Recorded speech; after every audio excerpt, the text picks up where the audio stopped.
الوفا news, رہیں خبروں سے باخبر۔ گلستان جوہر میں قبضہ مافیا اور تجاوزات کے خلاف گرینڈ آپریشن۔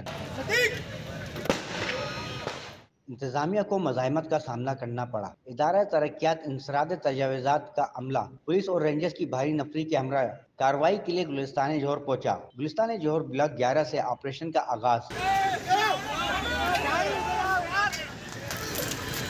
آپریشن میں انتظامیہ نے ہیوی مشینری کے ذریعے غیر قانونی تعمیرات مسمار کرنے کے لیے کارروائی شروع کی تو قبضہ مافیا نے انتظامیہ کو کارروائی سے روکنے کے لیے قبضہ مافیا کی جانب سے انتظامیہ پر پتھراؤ بھی کیا گیا۔ انتظامیہ کی جانب سے قبضہ مافیا کو منتشر کرنے کے لیے شیلنگ بھی کی گئی۔ KDA حکام کا کہنا ہے کہ آپریشن عدالتی احکامات کی روشنی میں کیا جا رہا ہے۔ گلستان جوہر میں اربوں روپے کے پلاٹ کو وارگزار کرانے کے لیے آپریشن کیا گیا ہے۔ آپریشن کے دوران بلاک 11 میں صدر پاکستان عارف علوی کا پلاٹ بھی وارگزار کرایا جائے گا۔ گلستان جوہر آپریشن کے دوران نجی ٹی وی کی DSNG پر بھی پتھراؤ کیا گیا اور کیمرامین بھی زخمی کر دیا گیا۔